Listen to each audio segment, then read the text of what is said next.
La situation au Congo reste extrêmement tendue. On devrait connaître les résultats de l'élection présidentielle demain soir. La commission électorale a confirmé l'avance de Joseph Kabila sur son opposant Étienne Tshisekedi.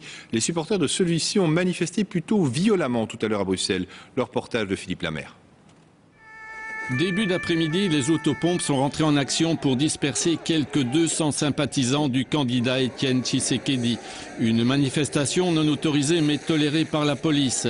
Les forces de l'ordre ont chargé lorsque les participants ont changé d'itinéraire et essayé de bloquer la circulation.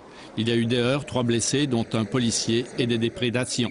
Les manifestants se sont alors repliés vers Matongé, où un long face-à-face entre policiers et de nombreux jeunes s'est prolongé pendant plusieurs heures. Manifestons pour combattre et dénoncer la fraude électorale qui est en train d'être organisée au Congo. Et la communauté internationale, y compris la Belgique, fait la sourde oreille. Donc on ne sait plus comment parler pour faire comprendre que c'est fini, c'est non, c'est stop. On veut maintenant qu'il y ait un changement au pays. Pour éviter de nouveaux incidents, les policiers entament alors un dialogue avec des organisateurs visiblement dépassés.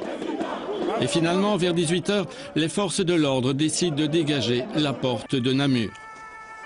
Les autopompes rentrent à nouveau en action, mais elles n'ont pu empêcher certains casseurs de profiter de l'occasion pour se livrer à des actes de vandalisme. Et on a aussi appris que des militaires belges sont prêts à partir au Congo si la situation dégénérait. Les affaires étrangères précisent que la période n'est pas propice au voyage en République démocratique du Congo. Je vous propose donc de faire le point sur ce qui se passe exactement à Kinshasa avec François Mazur. Dans ces sacs, le choix du peuple congolais. Des tonnes de bulletins et au fur et à mesure de leur dépouillement, la tension qui monte au Congo. Car si la victoire du président Kabila semble se profiler, de son côté, l'opposition crie au scandale et dénonce une fraude électorale massive. L'Église elle-même, si influente au Congo, appelle à plus de transparence. Nous avons demandé qu'on respecte la vérité des urnes, qu'on ne dise pas autre chose et qu'on tienne à la vérité des urnes. Alors, face au risque d'émeute, 3000 Congolais ont fui la capitale. D'autres rentrent chez eux et évitent de sortir. Plusieurs écoles sont fermées, plusieurs entreprises aussi sont fermées par crainte justement de ces troubles qu'il pourrait y avoir.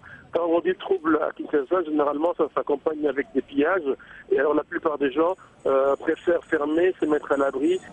Pour éviter une contagion de la contestation, le gouvernement a fait suspendre l'envoi des SMS et a renforcé la présence policière.